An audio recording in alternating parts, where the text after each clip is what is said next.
All right, there we are live streaming on YouTube. Sharon, this mic is all yours. Good morning. Good morning, Lynn. Good morning, Robert. Good morning, We Marcy. are live streaming on YouTube. Sharon, this mic is all yours.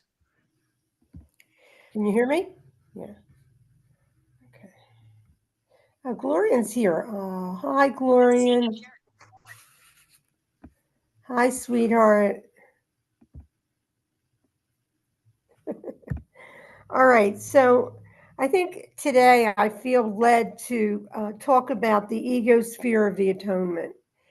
And, I did want everybody to be able to share. So if you want to share, I'm just reading from Ken Wapnick's Journey Through the Workbook.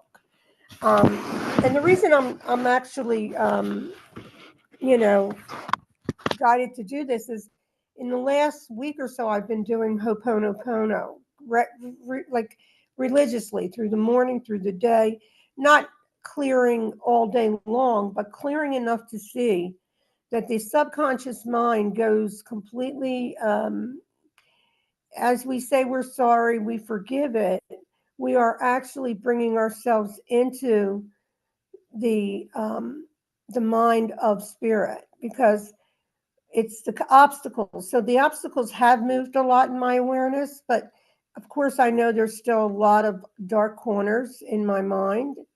And I think it's important for all of us actually sometimes to go and look at just how much, the ego doesn't want this. Because if the ego wanted this, then I'd be in it all day long. And I can be in clarity a lot of the day, especially with the Ho'oponopono. And I also have been doing the release technique by myself, because I have the book that's the Sedona method. I'd rather work with spirit at this point, because that's really the only part of me that needs to be guiding me. As far as the separate self is, that is just starting to just kind of not be in the forefront immediately. You know how we always, the ego speaks first. So I pause always, but if I don't pause always, then I just start to laugh, because the whole point here is not to take this mind so seriously, because this is nothing. That we watched last week, because I couldn't share. We watched Ho'oponopono stuff, and I over the weekend got Joe Vitale's I get Audible books and I enjoy them, and I was in at the shore, and I had done listened to his book, and it doesn't surprise me that people really do awaken from the Ho'oponopono, but I do feel that along with all the Joel Goldsmith and of course the miracles, all of this is just delicious food for us to move this little nothing, because it is no thing. It's really not even there. It's emptiness.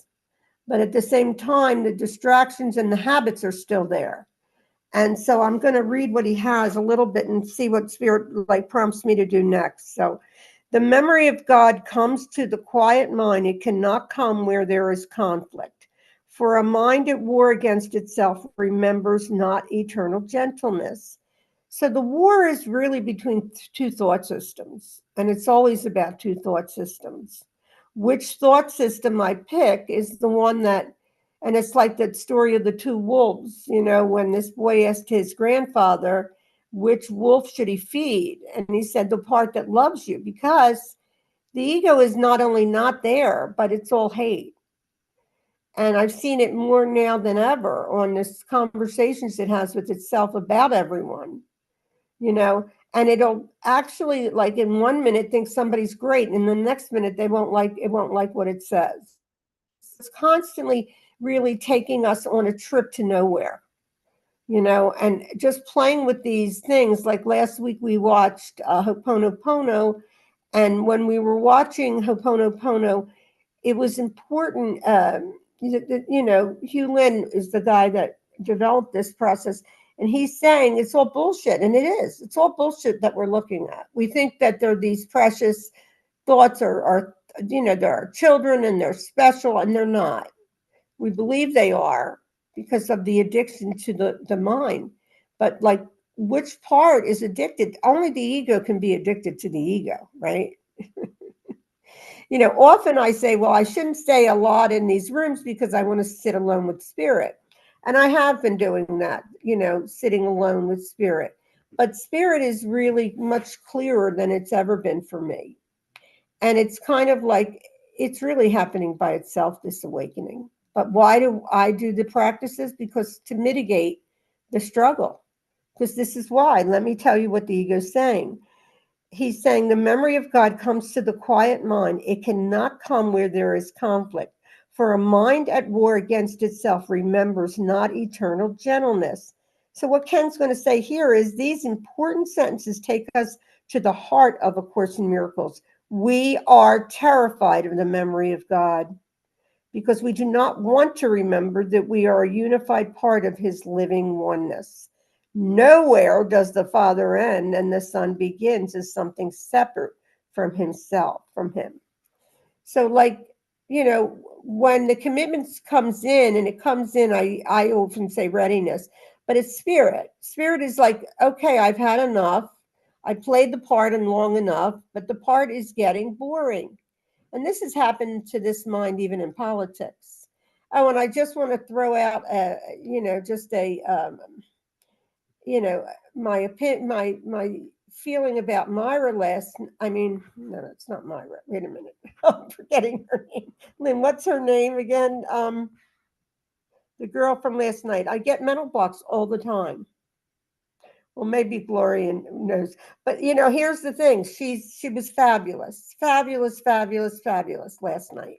I My, loved everything that she said, but I think Myron, Myron. right, Myron. And I always knew her. I mean, I always loved Myron too. But what I loved about what she was sharing was the honesty, because there were things in her consciousness that came up, and actually the political scene was mentioned. And I had a very hard time with that because, like Myron, I thought that, that the side that I desired was going to win. But what Myron said last night that was so profound, I was being brought to that in the last couple months. If I see something out there, what am I hiding in me? What am I hiding still? Because everything I hide is going to hurt me, and it's going to hurt the whole planet. Because in Ho'oponopono, we really learn that none of this is real. None of it. Of course, we learn that in the course too, over and over again. But it's just depending upon, as far as I see it, how much terror. And it's not us that's terrified of the ego; it's the ego terrified that we will stop bothering with it. Right? Anyway, Gloria, come on. I'd love you to share. I didn't know if I was, able to share it or whatever, but I love No, what I you're want it to be like that. I like interaction. Yeah. right. Well, I love everything that you're sharing, and I'm really happy here that you mentioned Ho'oponopono and zero limits. And I think once a month I met someone from London who facilitates and extends this teaching. So I'm assisting him in doing that once a month. And I think I'm going to speak to him about, and Lynn, about possibly bringing that here to this course forum. And so I am thinking about that, but of course, many people are interested in it. And it correlates perfectly with the course. The truth is the truth, and the truth will correct all errors in my mind. So if truth is the acceptance of our divinity as we were created. And we can only do that in that quiet mind of the course's holy instant of zero limits. And recognizing that be still and know that I am. So when we talk in Ho'oponopono about I love you, I'm sorry, please forgive me and thank you. When we're saying I love you, we're acknowledging the Christ everywhere. When we're saying I'm sorry, we're recognizing mistaken perception and also please forgive me. And right in there, we can apply every single one of our course lessons perfectly. And of course, we say thank you, and gratitude, which is the highest form of prayer in that recognition of what I am and the acceptance of that. So I'm really glad you mentioned this today, Sharon.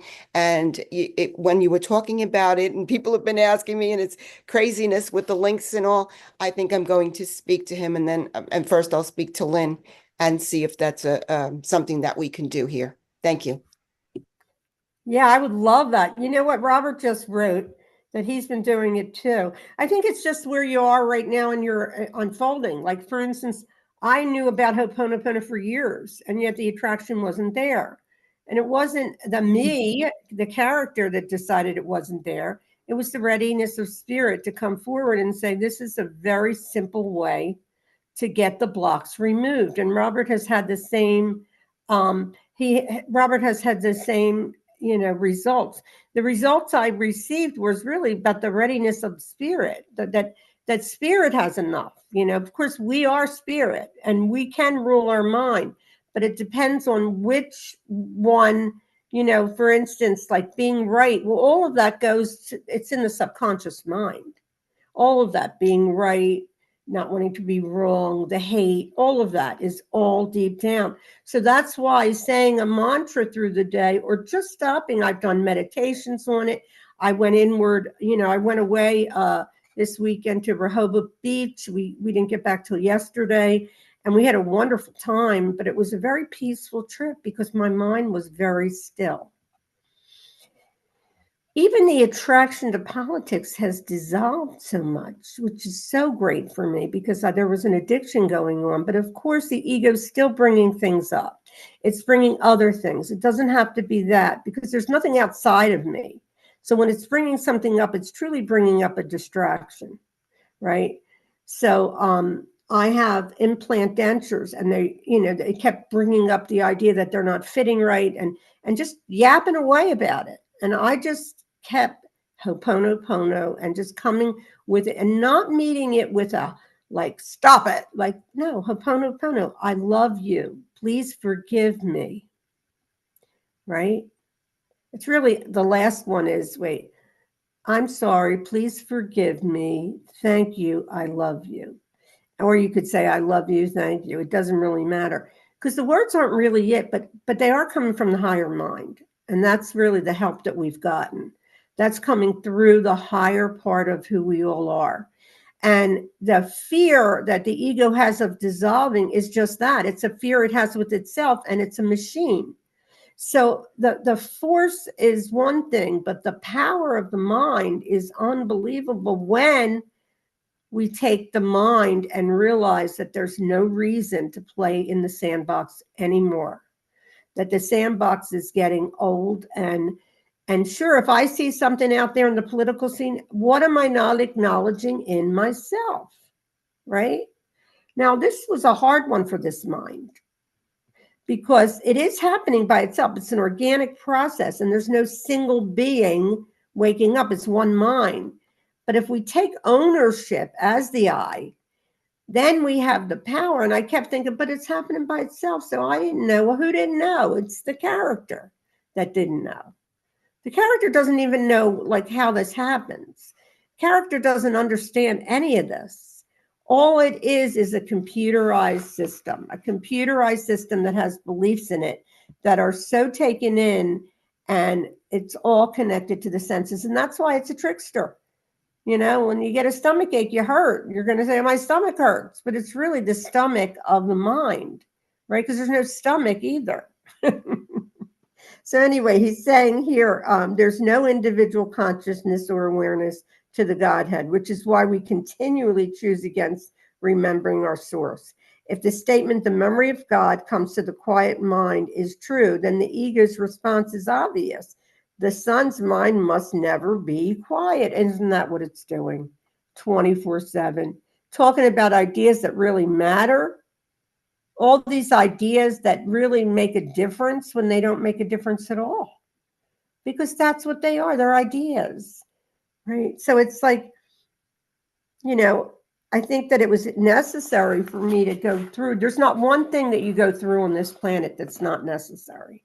Because the unfolding is happening beyond mine. It's happening in the higher self. So And if anyone wants to share, I welcome that, by the way. Anyway, the son is plagued with the devastating reminder that he destroyed heaven. Now, I don't see that. I don't have a memory of that, but I certainly see results when I say Ho'oponopono, or when I talk with spirit, or when my mind is completely still, which it is most of the time now, because the mind of God, or let's just say in the illusion, the mind of God, because we remember, even when we have an awakening, we're still in a body. And as long as we still see a body, we're still in the illusion. But that doesn't matter to me. What I wanted, the wholeness. And that's what I'm experiencing. The wholeness of being, that we are all in this together, that there's no one ahead of anyone. I can talk about the past. Just, it's funny because on the little vacation we had this weekend, my mind was seeing the past with my husband, because he reminded me of my father at certain points. And then spirit came in and said, you only see the past. You're not seeing him as he is. And that is really the truth. You don't see anything as it is until that isness is so strong that you know that and you have a conviction of trust, and that everything here, is accepted, trusted, and welcomed, because it's for me, right? It's all for me. I happen to, Sharon had a very compassionate nature, but that also is just a hiding thing. Because when you're compassionate about someone else, you're still in the lower ego. If you see them as the sun, meaning if you see them as the awareness where they're unchangeable, it's easier. But I still think on this realm, compassion, human compassion, is helpful, very helpful on this level of consciousness, because for the majority of beings, they're in their head, and then it really deserves a lot of empathy and patience, because we've been given a teaching that is probably the highest teaching, that there's no world. If you said that to a person that doesn't know this stuff, they would think you were insane. Anyway, Lynn, go ahead. I'd love you sharing. Come on, honey.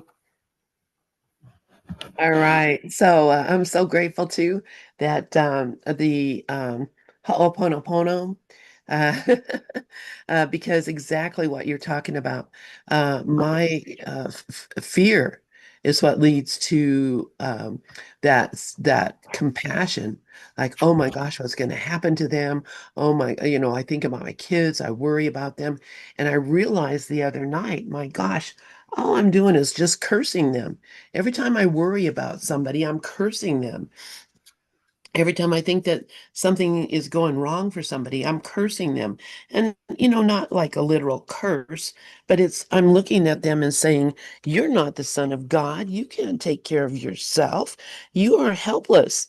And, since you're helpless and you can't take care of yourself, it's up to me to take care of you. Well, that's bullshit. And sorry for my word there, but that exactly is what it is. And so, I've been doing the Ho'oponopono on my kids. Whenever it comes up, I start worrying about something about one of my kids. I'm right off. I'm sorry. Please forgive me. I love you. Thank you. Those words, it doesn't matter what order. It doesn't matter even if you, but it's it's the looking at the person that seems to be outside of myself and saying, I love you, my daughter. Um, I'm sorry that I think you're helpless. I'm sorry I think you're something other than what God created. I'm sorry I think that you are weak and small. Please forgive me for forgetting that you are whole and holy just like me, and that you are absolutely filled with God's light and love. Forgive me for forgetting that. And thank you. Thank you for reminding me that we are the same. And when I started doing that, and I realized, actually, when I realized that this is a generational thing that that has been going on since the beginning of time, and that I can heal all the generations by doing that simple process. It really is a process of forgiveness, recognition of the truth about the person and recognizing the truth about the world, and then letting them be the holy being that they are, not the weak, small thing that I think they are. And so by doing that, I'm releasing my fear, the generational fear, the fear that came from my mother. They were terrified people. My mother and my grandma were terrified all the time. And so, how do I see them that way? And, I can do that very process for them.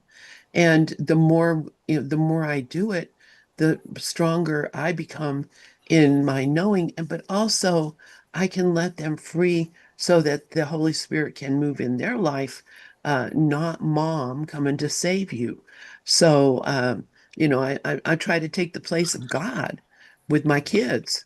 I try to take the place of the Holy Spirit with my children, with the world, with the people that I see. And that's not my place to take. So it's putting the right person in charge. Be you in charge at my request. That's it. And letting that happen. And there was something else that I was going to say. Oh, yeah. And then, of course, Myron last night and the whole thing that she did about politicians, Donald Trump especially. Oh my gosh. Yes, that was exactly how I've been trying to see things, but my ego has been saying, well, that's not nice. That's not right. You can't let these people get off with the stuff that they're doing. And the fact is that they are, again, my holy brother, just as I am a holy son of God. They are a holy son of God. They're here playing their part. They're living a life where they are terrified too. They're so afraid. And why would I add to their fear by hating them? Hating, they can feel it. Every time we say anything, think anything about a brother, they can feel it. They may not feel it like, oh my gosh, what's happening? But they do feel it. They feel that anger, that fear, that discomfort. And it adds to their anger and fear and discomfort. If you wonder how come Trump is so insane, well, how much insanity have I been throwing at him? Do I even recognize the power of my own mind? Am I actually using the power of my own mind to create, to make a cartoon character that is that is evil? That's crazy. Who's the one who's insane here? It's only me. I'm the only one. So, the Ho'oponopono, I am so glad that this came up. And I am happy that it's helping Robert. I think it helps everyone who does it. I know it's gotten me out of a lot of deep ditches. I mean, seriously, gotten me out of a lot of deep ditches. Anyway, I'll turn the mic back to you and to anyone else. Thank you, Sharon. Yeah, I'm also excited that you're doing Corinne's work on Sunday with, I forget her name too, but, The Claire, what is it again? the Claires. Yeah, I know it's the Claires. I'm talking about who you're doing it with. Oh, Corinne Zupko. Yeah, I know, but the girl that's one of the people in the group. What's her name on Sundays Oh, that you do? oh, oh, with Zeta. Yeah, I think that is so nice that you just deal with that because Zita is a very lovely person. I don't know her well, but I've known her through Facebook and I've liked everything. I've just heard her a little bit. She used to be on Awakening Together a couple years ago. But I think it's wonderful that you're doing that because I got up today and listened. I have all of Corinne's stuff. I took a couple months last winter. I think it was like 2 months and did her Claire's course. There's a lot in it, a lot in it. And especially for me, it's always been the root chakra. But anyway, getting back to what we all know about the course is we hide everything, but we're not even aware of it because our subconscious is all the beliefs and the ego's doing it. The ego puts our armor there. We as the Son of God did that, yes, because we pretended we were the ego, but we just had a misidentity, right? So, for me, I actually got his book too, Joe Vitale's book, and I really like him, by the way. Like, I love his voice, and that's big for me, because when I can listen to someone's voice with ease, it's so beautiful. But one of the things that happens to the ego, if you tell them that this will work, is usually it would be like, oh, like that. No, because that's just ridiculous. How could that work? Well, depending on where you are in the process. For me, it's done significant stuff, especially this weekend. I mean, I was so in peace the whole weekend. And generally, what does ego like to do? Point out what I'm doing wrong or what my husband was doing wrong. And the point being that we both had this wonderful vacation, and I got to see how much everything was always me, that, because, when it comes to getting upset, we have to just look at our upsets. We're never looking at the other person's upsets, because the other person's upset generally is just a mirror of our mind, so it's kind of like, owning it all, but it does take time. Like, if you are a student for like 40, 50 years, you're usually there, but some people aren't. And why? Because where they are in the dream. And it doesn't mean anything, because, Glorian always says something that I love, that Jesus says, all beliefs lead to progress. Is that what it is, Glorian? All beliefs that lead to progress should be honored. Yeah, I love that. It's in the section on reincarnation, but really, if you recognize that it's always perfect and everyone's unfoldment is perfect. Yeah, So it's always perfect, and you don't interfere, just because it's really the ego that doesn't like what somebody else says. So it's funny, because I never had a complete vision that I would be able to do this, but I'm not doing this. This is happening as the one, and what one mind, and why we're all together. If you notice, we're all seemingly in a similar place where we've had enough of this dream. It's like, how much, there was something on Facebook today that would have brought my attention. It was about a teacher years ago that did something that was not okay. And I would normally say it on here, but no, because I didn't even have an attraction to read it, because to me, it's all phenomena at this point. It's all just story, and it's all point of view. I was watching a show. We've been watching The Affair, that's on Prime. And I found it a confusing series, but I realized what they're doing and what consciousness is doing. Because remember, consciousness is doing all of this. Oh, he's calling me. He doesn't know I'm on today, so that's my son. Anyway, so he'll be fine. Anyway, I lost my train of thought. Anyway, in The Affair, each character has a different viewpoint. And it shows you the perspective of viewpoints, that if you're with a partner, you're going to see things. Yes, every ego is the same. There's no difference. One ego is all egos. However, our interpretations are different. So when you're with somebody, you might interpret it differently than the other person. And that's what I saw in this show, that they're showing consciousness is bringing that to the surface, because they were doing just different characters in the show, and talking about, let's say the woman's name is Allison. That was one of the actresses. And somebody had Allison had an opinion, and then her seeming other characters had opinions, and they were different. But the thing is, it shows you that we know nothing. We know absolutely nothing. Years ago, I heard Adyashanti say, I want to be the stupidest person on the planet. Why? Because you really don't know anything. How about that? That's the truth. What could I possibly know? For all I know, this administration is serving a very, very big job in years to come, because everything that happens on this planet is for us. So how could it not? Now, I could say, well, how did that happen with the Holocaust? Well, look what happened after the Holocaust, the peace and all that. So, and remember, people are seemingly dying, but they're not. And look, I have a lot of compassion for suffering. That's just the ego in me. But at the same time, to play into suffering is to play into the wicked witch of the West, the one that says, I'll get you, my little pretty, and you don't too. That is the ego. I used to do that a lot in my house with my kids.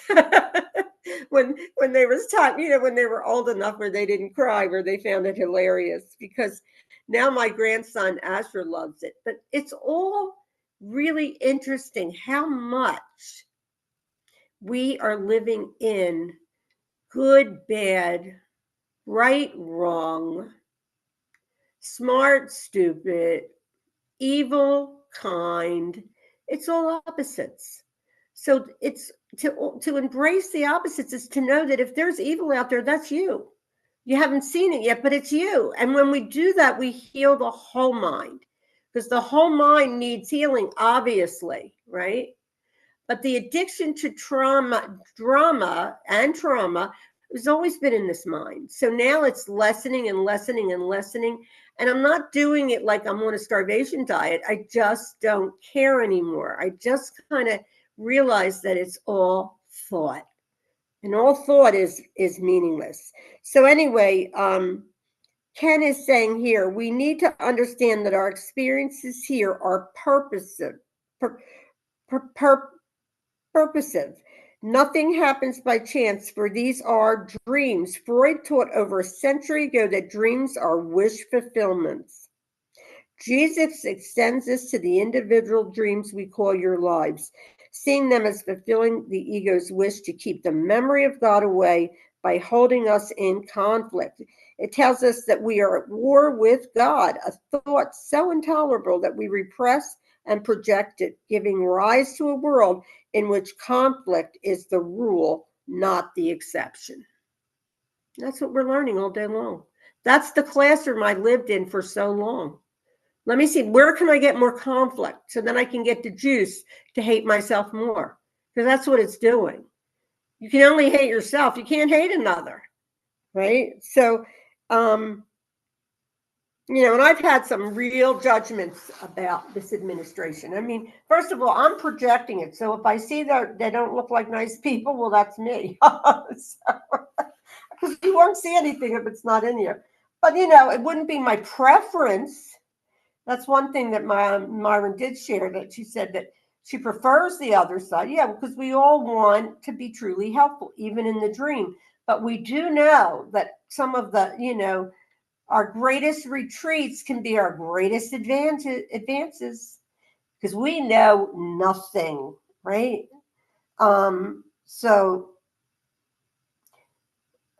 it says here, Jesus extends this to the individual dreams we call our lives, seeing them as fulfilling the ego's wish to keep the memory of God away by holding us in conflict. Now, I just want to say that I've had a real fear of love. I mean, why would I be here if I didn't? Why would I be doing this stuff if I don't, right? We would be dissolved already. So that fear is unfolding as it is, even though it's not our reality. It's an undoing, it's an unlearning process. So it tells us we are at war with God, a thought so intolerable that we repress and project it, giving rise to a world in which conflict is the rule, not the exception. However, we do not choose to leave the battleground because we wish to emerge victorious. One of the best ways being to lose. Think about Peter Sellers, The Mouse That Roared, an ingenious presentation of a small nation's scheme to lose a war and reap the benefits of defeat, thereby triumphing in the end over the more powerful enemy. And that's what happens. It's perverse. It's like a perverted mind. We get enjoyment out of or I get enjoyment out of real pain. In fact, if you listen to Ken, he has said, watch the people on how they say they're getting sick and how they then become sick. Robert wrote that he thought his wife was going to fall and then she fell. Now, I don't know that happened that exact way, Robert. I'm not clear that, because usually the projection happens within that person. So you probably were both on the same page. You were both in, at that moment, fear. And that's what keeps going on all day long. Fear, clarity, clear clarity. But I'm staying more true with the Ho'oponopono. because it feels good. It just feels really good. I can look at Donald Trump now and say, I'm sorry, please forgive me. Thank you, I love you. And what am I saying? Am I saying as a person? No, you're never talking about a person. The person's not there. It's all my thoughts. I'm looking at him as the one son. I'm looking him as the same as looking at me. He's no different. You don't get into heaven from good deeds. You are in heaven automatically. You don't have to do anything, but the school that we went to of the hard knocks and all the brainwashing we did with religion and judgment and politics, all of it is to keep us just mindless, right? So anyway, he's saying the means of war are not the means of peace. And what the warlike would remember is not love. War is impossible unless belief in victory is cherished. Conflict within you must imply that you believe the ego has power to be victorious. Why else would you identify with it? The ego is clearly victorious in its dream. After all, we exist as separated selves because we destroyed God and crucified his son. Our physical lives bearing living witness to our having achieved the impossible, substituting fear for love, war for peace. Look what we're giving up. I mean, this is really the lottery, and I'm teaching myself today. Do I want the lottery or do I want to be broke again? Do I want to cry about all the things I don't have, or do I want to just know that I have everything? You're everything. You have to have everything, right? So we read elsewhere that the world was made as an attack on God, and this is proof we destroyed our source because there's no evidence of his presence in the world. Well, right now there is for me. I mean, the Holy Instant has come out in an awareness of aliveness that I feel, but I wouldn't say that I'm done. I've got lots and lots of clearing to do. And what Joe Vitale calls it is cleaning, not clearing, cleaning. You're cleaning all day long. You go inward and just say, I'm sorry. Please forgive me. Thank you. I love you. And that's it. Who do you think I'm talking to? I'm talking to the M with the capital M, me.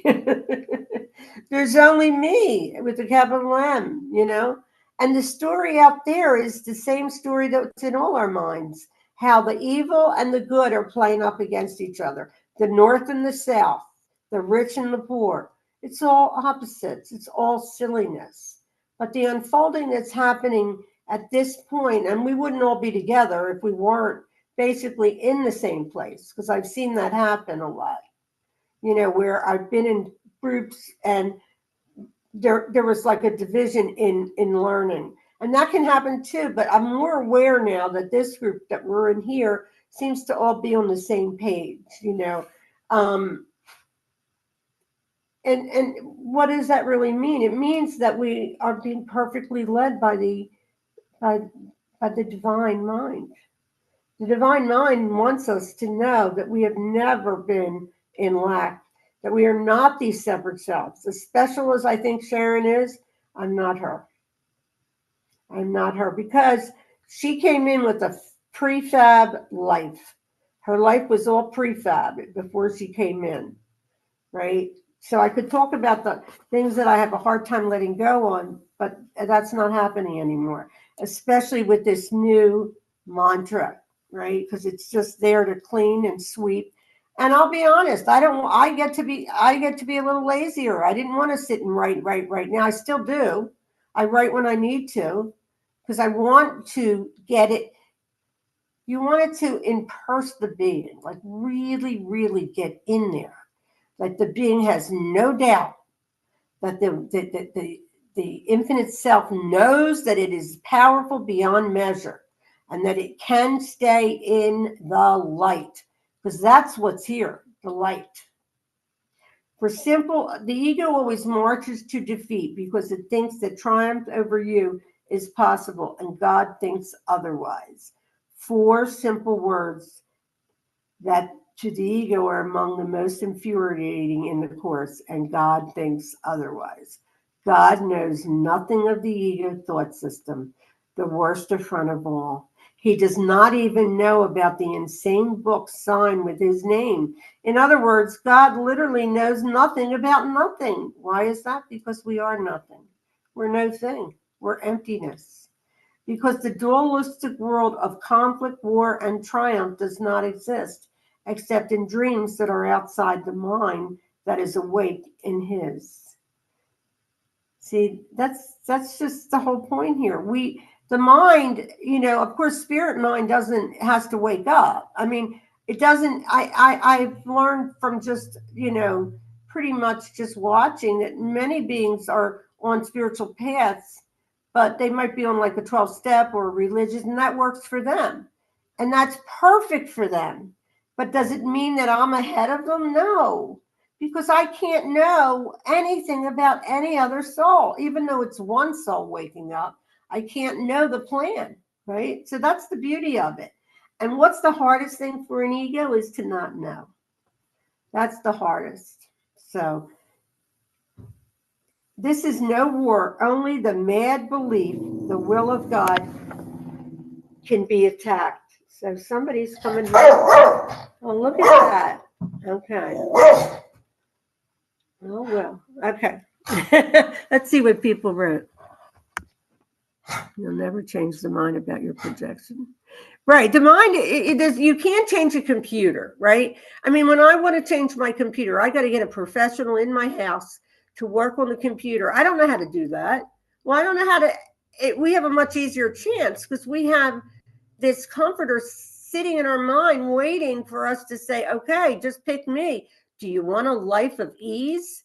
Do you want a life without pushing against things? The Course in Miracles is a tough book to read, at least for this mind it was. But once you see what it's really saying, and it's taken me a long time, well, not really, actually, because I was away from it for 10 years. So that didn't help me at all, but I think it was necessary for my unfolding and for my confidence level.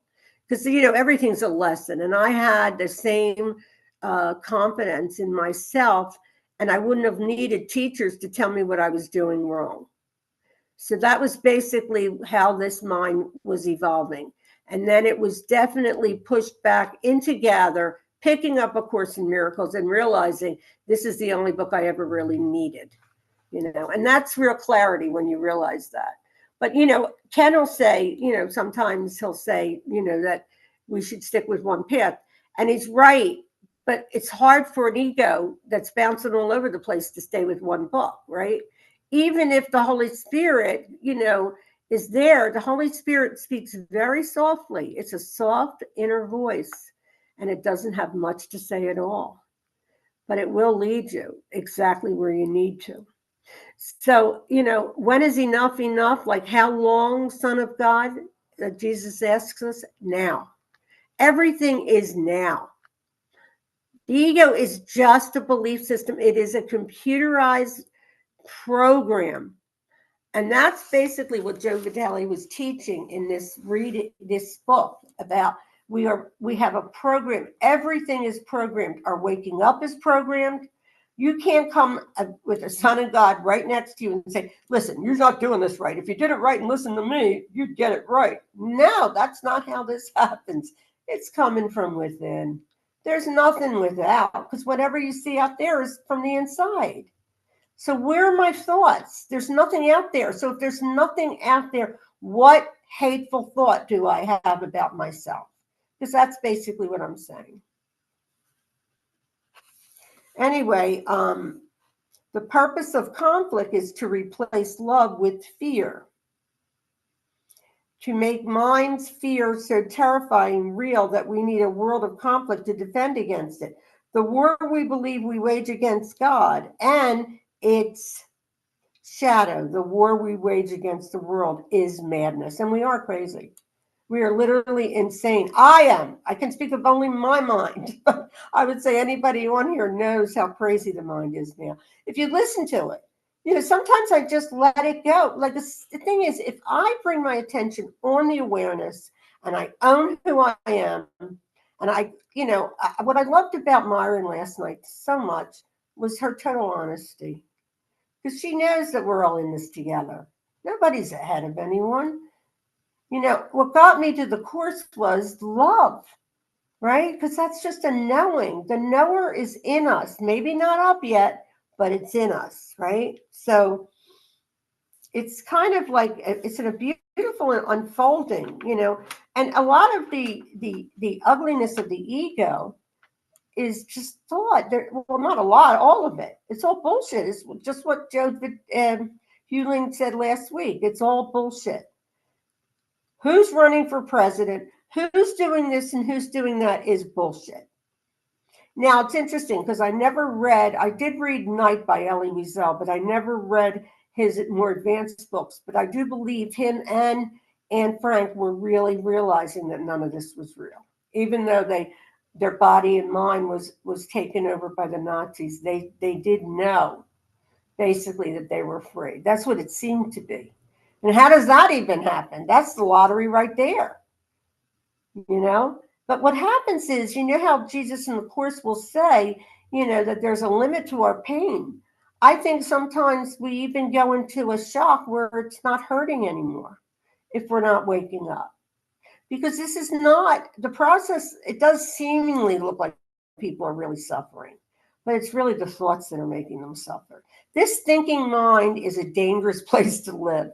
It creates thought upon thought upon thought, So the past, okay, he's saying the past is clearly expresses the all or non-quality of our non-dualistic course. You can't take anything with you if you don't accept everybody as the son of God. And that would mean the meanest animal on the planet, right? It would mean an ant. It would mean a bug.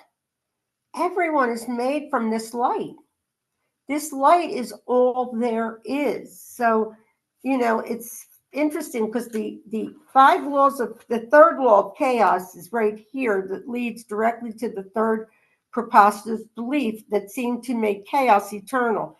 For if God cannot be mistaken, he must accept his son's belief in what he is and hate him for it. Jesus continues to expose the ego's circular ploy. The son defines reality as sinful, which his projected God must accept. And since God cannot be mistaken, sin must be real. Now, we had this particular lesson period that we're in now is all about sin.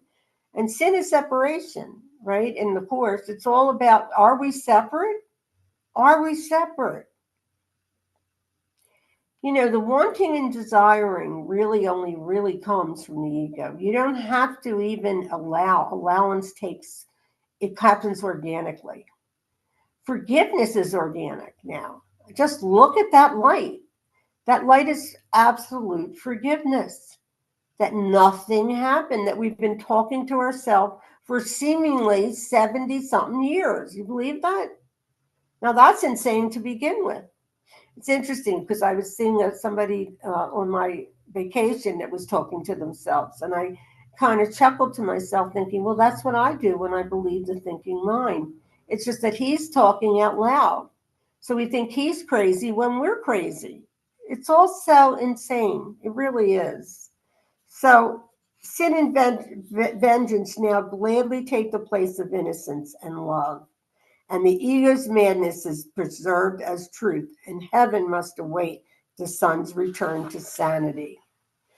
The guilt mentioned in the last sentence belongs to our special partners, the enemy, for their having stolen our innocence, which we desperately want back, this precious thing to make us whole. So we want to steal from our brothers, my loving husband, who, by the way, I only could see him as perfection this weekend.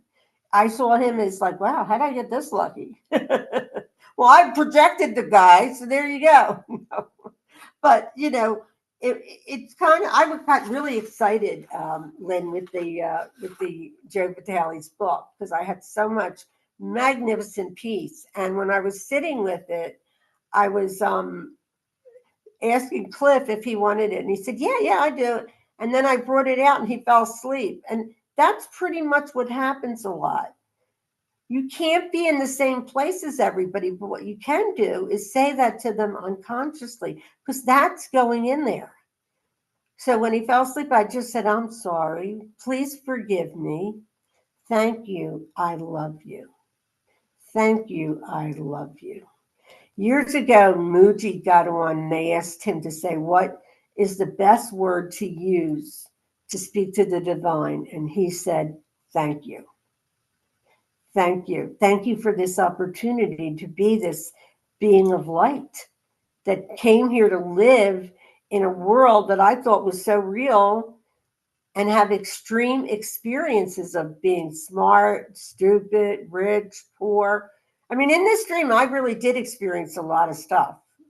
And it was so amazing that there's not one being here on this planet, even as a person, that I can't relate to. I think that Myron was so powerful when she was saying, does she have this thought? Yes, she does. That's what you have to look at. We are burying thoughts, but those characters out there, they would not be there if I wasn't feeling it. So that's that. Anybody want to share? Nobody. Okay. All right. The fifth law of chaos. But what is it if you want the needs? But what is it if you want that needs his death? Can you be sure your murderous attack is justified unless you know what it is for? Now, this is interesting. Years ago, Laurent and Regina were doing this whole they acted out the whole play to show us how much hate's in the mind, how much he hated her and how much she hated him. And this was really, it was a great, great illustration of what we do subconsciously, but I had forgotten it because you forget so much as time goes on, right? But then every loving thought has been saved, every loving thought. From the time I was a child and my grandmother told me this was a dream, that was saved. And I told one person, my friend Rosalie, told no one else because they would have laughed in my face. I already tried it with my sisters now. I said, this is a dream. And they said, oh, yeah? So you see, it's not necessary to tell anyone because you can reach them on that subliminal level of the mind just by saying you're sorry. Forgiveness is a powerful tool. It really is. We believe what is missing or incomplete in us is our special innocence. You see innocence right now. Without form, it's all innocence. Without form, there are no thoughts. Without form, there's only silence. So, we believe what is missing or incomplete in us is our spiritual innocence. Others have it, depriving us of our inherent wholeness. Some common forms of this projection are that we will feel better about ourselves if others tell us how loved and cared for we are. Exactly.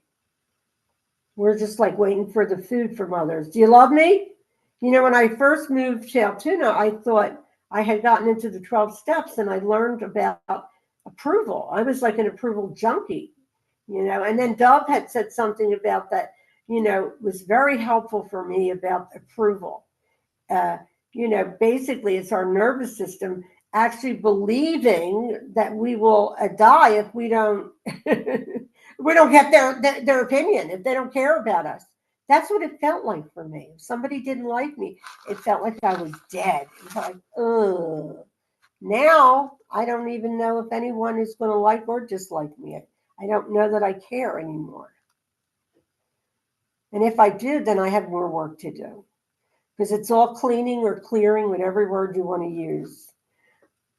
So it's all about innocence. Like, what is it? And that's why the course is so wordy, because it takes a long time. All we're doing in the course is reliving every single lesson because it's circular. So it goes round, round, round. You can hit, and I'm looking so forward to Dove and Karen's lessons that'll be coming up. I don't know if it's this week or I'm sure it'll be soon. But in any case, Lynn and I are going to be doing the next teaching, and That one is A Course in Love, which is interesting because what I feel it's doing for me is it's just showing me how much I didn't want love, how scared I've been about love, how terrified. You know, when I had my first shift, I was scared I was going to disappear. And the Course says you won't be whisked up into heaven, but the ego doesn't know that. The ego is terrified of this stuff. But I'm not the ego. So now what do? I watch it. You know, what I saw in my mind is how much I bonded with people that agreed with me. How about that? That's a real good telltale sign of what we do as people. Of course, I'm just talking about my mind, but it's really one mind. Anyway, let's see what people have here. They wrote. So, ego talks itself into being right and explaining why it is. Yeah. One power. It's all God. I've been playing that over and over. What course on that? I'd forgotten that book. You know, it's kind of like the Course in Miracles never leaves you. Like I did it like 6 years straight when I was in Gather, and then we moved to Awaken Together. And honestly, the Course wasn't the primary teaching like it was in Gather. So that was a bit of a challenge. But because of the insecurity in the character that I played, I stayed thinking, well, I want a group because I need that. I need that fellowship. And that was a need that I really liked. But right now, I would do this all the time. Right now, there's only now. And with that, I'm going to turn out the mic, turn over this beautiful Martha. I'm so glad you came. And Gloria, okay, you can speak, and I'm going to say goodbye. But I just loved this morning, and thank you for joining me, Gloria, and thank you, Marcy, for coming, and thank you, Joni's here. Yay! I didn't even realize that. Okay, okay, all right, Gloria, go ahead. Thank you. Thank you, Sharon, for a beautiful morning. I just wanted to share something that Kerry put in the chat. If there is a you and me, we will never escape the guilt. And it's really important to recognize that. Last week, someone came to me and they were talking about abandonment and all this. And if you come to recognize that if we're in omnipresence, you can never be abandoned. So it has to be two, duality, projection, in order for you to be abandoned. But if we continue to be willing to move into that Christ mind where we experience the oneness of God, we can never be separate. So thanks.